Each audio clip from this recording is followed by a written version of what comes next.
It's Tim once again from the Indie Bands blog, and for a change, I'm actually going to stay in Europe. This is getting quite exciting, and I'm hopping over the channel to Holland to meet Korine from a band called K. Hi, Korine. Hi, Tim. How are you today? I'm fine, thank you. I hope you too. Oh, I'm always well, always well. What's the weather like over there? God, that's a very English question, isn't it? Let's look outside the window. I think it's snowing. Oh, good. We've got bright sunshine. So that for once, you see, I knew that the moment I headed east, I would find someone with worse weather than we have. I normally head west, and they're all in bright sunshine. So that's cheered me up. It's cold, so we stay inside. Okay. Quite. I first wrote about Kay back in 2012, March, so round about a year ago, in fact, almost exactly a year ago. And at that stage, you'd just become a performance band, or rather a band as opposed to a solo artist. Mm-hmm. Are you still with a band? Has the lineup changed? Is anything different? Yes, no, there have been many changes. For 2 years now, I've finally managed to find my own band, and I had to because before that we together with my composer and a great producer, we managed to make my first EP, and consisting of 3 tracks. But I hadn't got a band at that time. They were all session musicians, and but I would rather to bring it on stage live. So I decided to find my own band, and yes, I managed to do that. So today I've got them, and they are fine people, fine colleagues, and great musicians. And we've got a bass player, key player, guitar player, and a drummer, and together, and me, of course, and together with the 5, we go on stage, hopefully in June. So have been many changes, yes. It's quite interesting speaking to you sort of soon after I did my last interview, which with a guy up in Scotland called Gordon Duthie, and he is a solo artist and absolutely adamant he's going to remain as such, whereas you've decided that you had a solo project but you wanted to go for the band. What made you decide you wanted to make that transition? Well, I think looking at the other things that I could have been doing, go on stage maybe with a tape, or go on stage with a cover band, or that's fine, but I didn't want to do that, so I decided to go with live musicians, making my own music, because I thought it was a challenge to me. And so I don't know where it all started and where it's going to end. Hopefully, I don't want it to end, but I think it's very interesting to bring the sounds and the kind of music I had in the studio on stage live, and so bring, you know. So the development of part of the rationale behind that development was very much to become a performance act as opposed to a studio act. Mm-hmm. Is that right? Yeah, that's right. Yeah. Yeah. Okay. Before we started this recording, we were just sort of having a chat, and you were saying that you were heading off into the studio again quite soon to record some material. Is that a new EP that's coming out, or a new album? No, in the line of we are fine tuning our music today, and I think the music has to be good before going on stage. But today, if you're looking at my website, there are 3 beautiful songs on there, and I don't have anything else to get on there before it's good. So we are heading for the studio, and then we make some more beautiful music. I hope 4 songs. Sure. Put them on the website, because without the music to show to people, I've nothing. Yeah, absolutely. Yes, it'd be interesting to go and see a band doing a silent performance for 30 minutes. No, that's interesting, yeah. The first one to do that. Yes, quite. the material that I came across, I didn't struggle with the description, but actually trying to put a description to it, as in a genre tagline, wasn't particularly helpful. But the essence of what I got from it was it was very sort of deep music that seemed to be drawing upon events from the past and sort of not a history lesson, but an element of history into it, and bringing it up to a more current space. Is that a direction? Well, one, have I got that right? And secondly, is that a direction of travel that you're continuing with? Yes, I would like to continue into this direction you're mentioning. Life to me is very cynical and harsh, and life to some people is irrelevant, and to some it's their world, and I want to write about that. But every song has a story to tell. It's cynically sad, or sometimes historically based, or based on daily situations. I try to make the music evocative so people can think about it. I hope so, because with the lyrics I think I have a lot to tell, and you could be interested or not, but that's not what I'm trying to do. I'm trying to do my own thing, and so I would rather to have people sit down and listen to the combination of the lyrics and the music, and I'll take you on a journey, I hope. And that's what I want to do. Is the texture of the music going to be the same?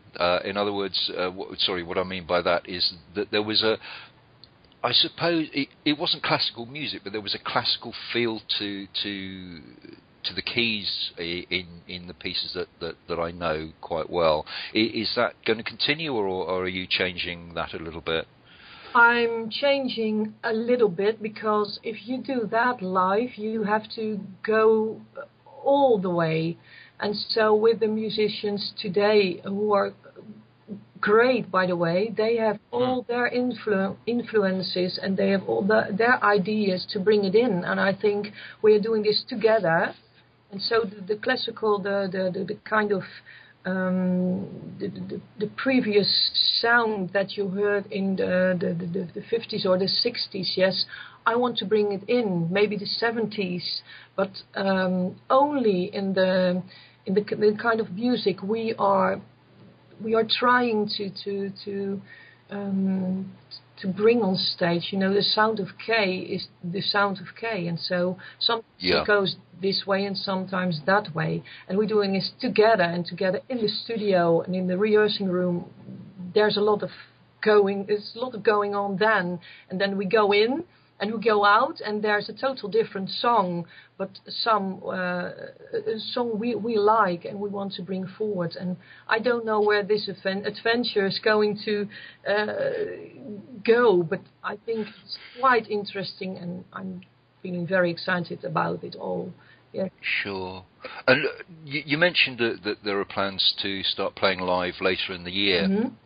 Are you planning on just playing in Holland and I guess Belgium as well, or are you planning on going wider afield than that?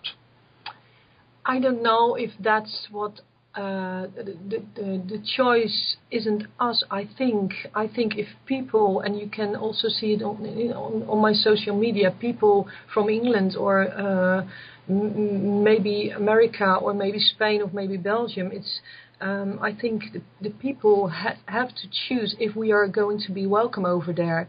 I don't think if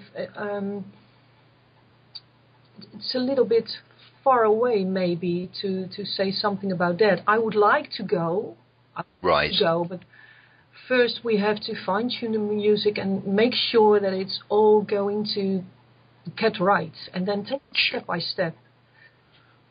And with the live performances, again, this is something we were talking about before. You're aiming to make it quite a visual experience with lights and etc. Yeah. What's the aim behind that? Is that no? Let me try that again. Not so much what's the aim behind that, because of course you want an interesting band to look at. But I'm sort of thinking about the music that sits there, and I'm thinking disco lights just aren't going to work with that. So do you have a vision as to what people can expect to see on stage? Yes. Not necessarily fine-tuned it, but a direction of travel or a thought process about that. Yeah, it's maybe quite what I'm going to say now. Maybe it's a dream. It's a dream. If I see my music and lights in the video, I can say, okay, lights and music in the video. It's that combination. But I want to put down the music and make it more evocative for people to see with lights and maybe with video clips or something like that. And I hope you forgive me for that, but Pink Floyd is a band that I've always admired, and maybe but they do it quite an awesome way. It's so very spectacular, and if I could manage to find a way to get a little bit of that into my... So it's about bringing that sort of the backstage bit to become part of the performance. That sounds quite interesting, and hopefully I'll get a chance to catch that, even if I have to travel over to Holland to do so. Fingers crossed. Front row. I think that's what I'm trying to do with the music. It's not only music; it's what people see and what people. I will take them on a journey. I hope I can. It's maybe sounding very, here she is with her music, and there are lots of artists out there. I know, but I'm trying to do what I'm wanting to do. I'm wanting to. I think that's the most important thing in music. That if you're doing something because it's popular, then I won't go on too far about that angle that I have on that side of the music industry. Yeah. Whereas I much prefer the bands that actually have a vision themselves, and if that takes them away from the mainstream, then fantastic, because music needs that. It needs everything from the bit that I don't get, the X Factor lot that I don't really understand, about X Factor. through to everything else. And without that diversity, if everyone just tries to be, I'm going to write a hit song, then it's all a bit pointless. So I'm delighted to hear that you're saying, I want a direction of travel. I don't know how it's going to be received, because actually that's less important. Yeah, that's right. That's right. Correct. Yeah, if you start about X Factor, The Voice of Holland, it's absolutely not what I'm believing in, because I think these shows are, sorry for saying, but rubbish, built to mislead people. It's about drama. It has nothing to do with music whatsoever. So, but people who believe in that kind of shows, maybe they have their music and their passion, and there are four in the jury and say, no, what you're doing is not right, and then they go crying, and I feel sorry for them, because I think you have always to believe in your passion, and music and getting music out there is a learning process, and I think those TV programs take away that learning process. It's making me mad. I could tell. Nobody becomes a good artist or singer without those years of rehearsing, and every step has to be taken, and sometimes some of them over and over again. And so X Factor and The Voice of Holland or UK or whatever, wherever country, I don't believe in it. No, I'm sorry. That's fine. You talked a little bit about... And obviously quite passionately about how you feel that the talent shows, that's the word I was looking for earlier, the talent shows give a false impression of what's going on. So obviously your own influences and your own interests come from a different place. What got you into music, and who influences you? I think the music to me is so attractive, and if I hope you don't mind that I come back to the subject about The Voice of Holland or whatever. No. The music in that kind of programs and the music today, with a lot of artists and talents out there in the indie music, for instance, they don't seem to connect. And I think that you have always feel and find your passion in the music, and then it's going to be all right. And if I'm taking, I can take this to the music industry and do my thing, but the music industry is always out there to get you somewhere that I don't want to be. So right. what is it at the music industry? I don't understand it anymore. I believe in a new business concept, a new business concept of music, but I don't know what it is. But it is what it is today to me. So today it looks like if the music industry and a real talent hasn't connected anymore, or don't connect, or don't want to be connected. So what I see are things like the Voice of Holland. What I said. The kids today, they want to go into that shows, and what are they saying? They say, if you ask them, what do you want to be? I want to be famous. Yeah. Is then a new job or something like that? I don't understand. No, you have to say, I want to become a good singer or a good guitar player or whatever. That's fine, and that's what I'm struggling with. And it's not all personal, but it's how you every time you seem to have to get your face dragged in shit, I suppose, to get there. Yeah. That's what's making me mad. So I'm doing my thing, and I hope people like it. And if people don't like it, okay, that's okay with me too. So, as you said, there's a broken model in the music industry. How do you go about getting people to know what you're about? Do you see social media as an important vehicle, yeah. or do you think that that's a bit overhyped? It's I think it's a kind of you can you might need the social media for everything you want to get out there. I'm using it as well, but I think the social media and are also backfiring at you, because it's all out there and people are writing and saying what comes from the heart, but nobody cares to listen or to get back at you. It's one-way traffic. That's what I want to say. And so these days, I don't think we need the social media, but we are all drifting that way if we want to or we don't want to. So how do you think that's having a detrimental effect?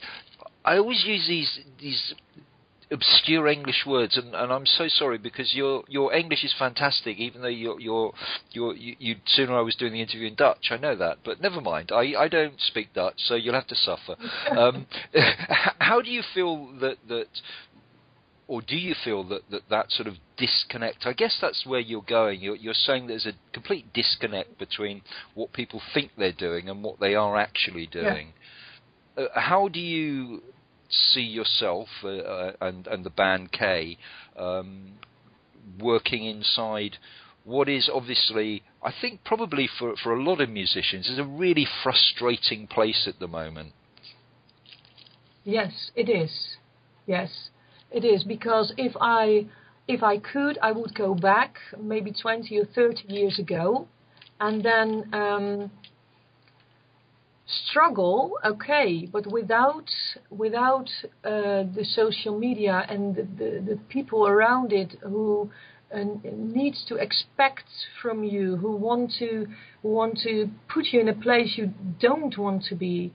Maybe it's a little naive of me to think that 30 years ago it was all better. I don't know, but and actually it's like this: the people in the music are all using social media and are all using iTunes, and so 30 years ago we didn't have that. So it's quite equal, but it's 30 years ago, you went into a record store and you bought and you heard the music inside the store, and then you bought a record you really liked, and now it's all on iTunes.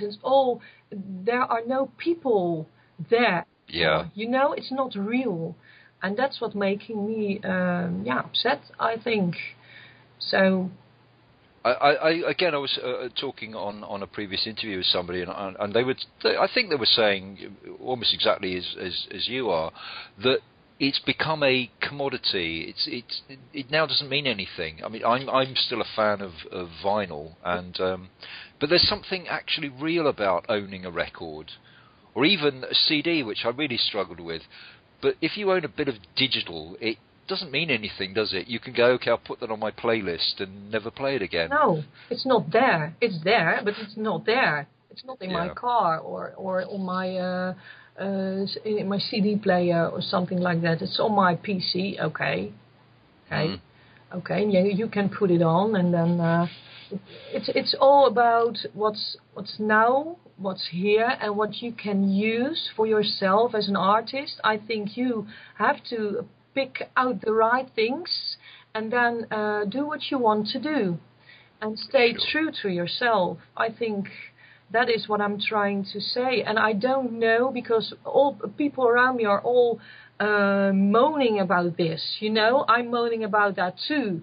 But still, secretly, we are all social media, and I'm very, very happy if I'm uploading a new song on it. I'm very, very happy to see that people are really listening, and maybe the time of the record stores, and so it's very romantic, almost romantic, and I'm fond of them, and I really, really wish I could make some vinyl in the future. Maybe that's what I'm trying to say. So we all have to go back, but with the knowledge of today. So maybe I'm going to do that. Good for you, and I'll certainly be buying one of those if it comes out in vinyl, especially if it's bright blue. Okay, right. Write it down.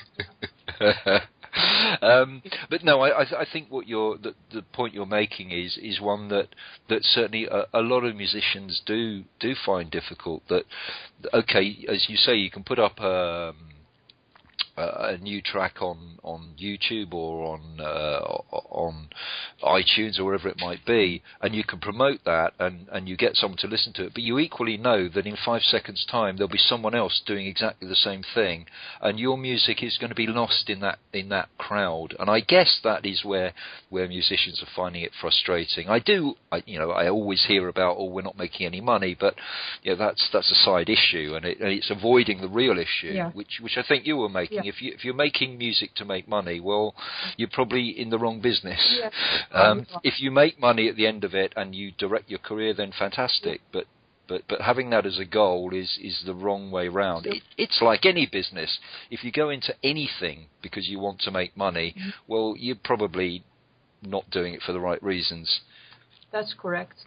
And I think we today have to cooperate. Everybody who knows something about music and who can help. For instance, we can help each other out, the artists, and that's fine. And that's probably the goal of the social media, to connect together in a real way, and then we can help each other out. So sharing means winning in this way. I think that's right, yeah. I think you've hit the nail on the head, really, as far as social media. It is very much a broadcast medium as opposed to a listening medium. And because we're all broadcasting, nobody's got time to hear what anyone else is saying. Oh, that's a shame. Yeah, that's a shame, because I know that, and what you are doing and what I'm doing, we're helping each other out here. And I think that we have to continuing doing that, and that's probably the good thing. Yes, I hope you can help me out now, because it's very difficult. Well, what I'll do is I'll put this video up on social media, but I'll also put it on my website, even though that's a broadcast tool. But at least it's not sitting within the social media sphere, and that's probably quite a good place to finish, Korine. I really appreciate your time, and thank you very much. Interesting about the. Your thoughts on social media, and it's certainly something I'd like to talk to more bands about, because it is a frustration, and a real frustration for particularly the bands that I'm getting to introduce to my own readers. They really have a passion for their music, and it must be extremely frustrating when you've got that passion, and there is an audience, and there is definitely an audience, but it's finding it, even though theoretically it's so easy to find it because you just bang it on social media, but it doesn't work. That doesn't work. You have to hear what people think about your music, but they have to come out there and then see you on stage. And it's like 100 people who are liking your music but are really out there standing before you on stage, or the people who are out there on social media and I don't even know them. Yeah. So you have to get the feedback, and so that's very important. And we will see. And I'm still very excited. I sound a little bit frustrated, but that's not me. It's just what I'm thinking about things today, with the passion I have for making music. So. Well, I look forward to finding out what you're up to over the coming months with your new material, with your new band, and hearing about the live performances. So once again, thanks very much. Thank you. Let's finish with that's my pleasure. Let's finish with one of Kay's new studio recordings.